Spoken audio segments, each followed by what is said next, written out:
the very strong empirical conclusion is that deregulation was not a negative. In fact, it is correlated in time with a very substantial increase in deployment, and the argument that incentives not only to deploy the network in terms of sunk capital, but also to market more aggressively and in a more coordinated fashion without certain free rider problems in the marketing and so forth. Those arguments are very consistent with these data, and so this is a very positive in the U.S. experience with the A view of convergence. The convergence works, and the regulation was not helpful.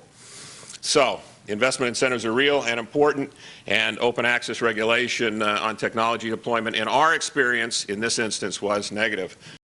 But one of the things that does not conflict is that if you go back 5 and 10 years, the regulatory solution that's put forward now as some sort of an advance in terms of network sharing could not be in effect, was not in effect in the countries that are now claiming, like France, the UK, and so forth, or Japan, that they've equaled the U.S. or they're past. They all talk about their rapid growth. Well, the other side of the rapid growth is that those countries were a basket case in the early days of broadband. They had none.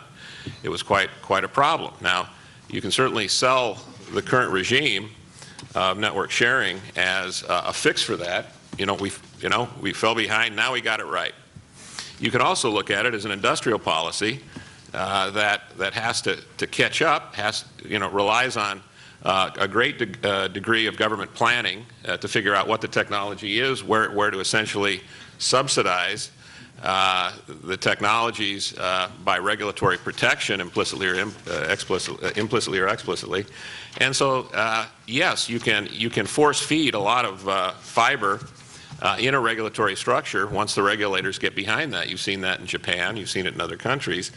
But you always have that question of, for the next leg in the race, if we use that flawed analogy, that you're going to have a problem shifting to what's good. Now, the French, of course, tried Minitel, and I don't know what your take on that. Isn't it? I mean, there may be an argument that was a good try, and in fact, some social value came out of that. But lots of industrial policies in this area have not been terribly successful, and the UK structural separation is now, to hear the regulators talk about it, a terrible constraint on the ability to get more fiber out in the UK. It helped for one leg of that battle, and it's hurt to get to the next step.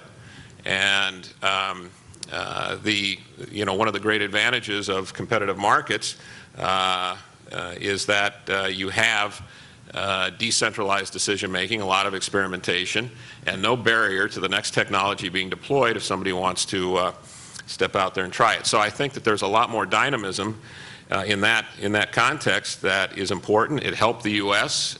Develop these markets early. Other folks saw what was happening here and in Korea, which quite frankly was not a planned economy, did not rely on network sharing in the unbundling sense. It's been applied elsewhere, and became a world leader when people saw that those technologies were working, that broadband was important and for real. Yes, there was a lot of catch-up, and that's what you're seeing. But that does not end the debate. That should, in fact, be a starter to look at the whole period here and to integrate over the entire period to see where the actual value is being created, and therefore, looking forward, where it's going to be created in the next generation.